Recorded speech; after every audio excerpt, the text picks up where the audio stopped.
I think that many Europeans forget how great a responsibility Poland has taken on in this difficult situation. Cooperation between Finland and Poland is close, and we have agreed to further strengthen our dialogue. We are intensifying our cooperation in the area of security and defense, as well as investments in defense in accordance with NATO objectives. We will increase our cooperation capabilities in the future. It is a great privilege and a great honor that you are here with us. The recent decision by President Donald Trump to keep American troops in Poland is good news for the entire Central European region, for the Baltic states, for the Nordic countries, and it also indicates our relations in the North Atlantic Alliance. We spoke with the President. The President is open, and for this also I am very grateful for the expansion of the Bucharest 9 format. Mr. President, you are an excellent golfer, which probably helps in diplomacy. How do you want to translate these good relations into the welfare of the entire region, the entire eastern flank? How can this be done even better? Thank you for that question.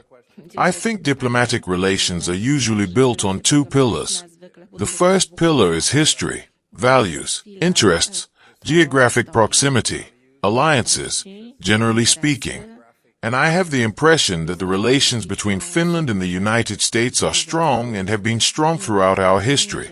I myself have always had a very close transatlantic perspective due to my past. I studied in the United States, lived in the United States. But the second pillar is personal relationships, and I think that often it's not only about the literature on international relations, but also in public discourse. This element is underestimated. Therefore, I believe that it is very important that no matter which world leader I am talking to, it is important for me to establish close relationships with them. And I find myself in the fortunate position that I have managed to spend a lot of time with the President of the United States. The first issue is the ongoing purchase of gas and oil from Russia by several European countries. I'm thinking of Slovakia and Hungary. I think this must end. We must use all possible means to exert pressure on the Russian economy. We must stop purchasing Russian gas and oil from Russia. That's one way. Another way is, of course, to use frozen assets that Europe possesses in one form or another. Another issue we discussed is sanctions.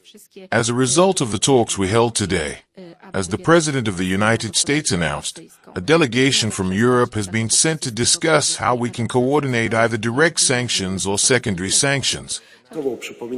I remind you that at the Polish borders are today, dear citizens, 10,000 soldiers and 7,000 uniformed officers. This shows the border guard. It also shows the great pressure we are under today as nations, which are part of hybrid warfare. Therefore, I do not intend to give my consent for Polish soldiers to go to Ukraine. However, at the same time, I obviously declare, and I say this in all conversations with partners, to be clear, I said this in Lithuania, I said it in Italy, I said it in the United States.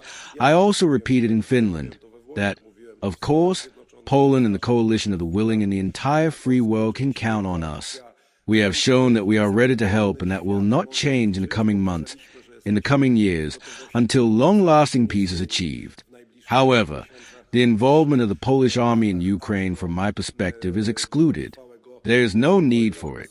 I also spoke with President Zelensky and asked about the clear, unequivocal declarations of Western European countries regarding the participation of these troops in Ukraine. As far as I know, there are also no clear declarations from Western countries about what military component could go to Ukraine. And I think, in this regard, as I regularly repeat, Western countries have a priority to send their components before Poland, before the Baltic states, before Finland, before the Nordic countries. But of course, this is an individual decision of all heads of state. When it comes to Prime Minister Donald Tusk, I agree with the President that for the United States, regardless of who is the head of the Polish government or who is the Polish President, Poland will always be, I believe, a very important partner. However, I have also stated publicly that Prime Minister Donald Tusk should not speak about the President of the United States in this manner. He insulted the American nation because Americans look at their president in that way. Such a thing should not have happened. I consider it a great and reckless behavior of the Polish politician, harmful to Poland. But fortunately, dear audience, in both Poland and the United States. There's a kind of consensus in which the President of Poland represents Poland in the United States, and I will do everything I'm doing to maintain our good relations, regardless of this recklessness, the unnecessary situation that Donald Tusk provoked President Trump into.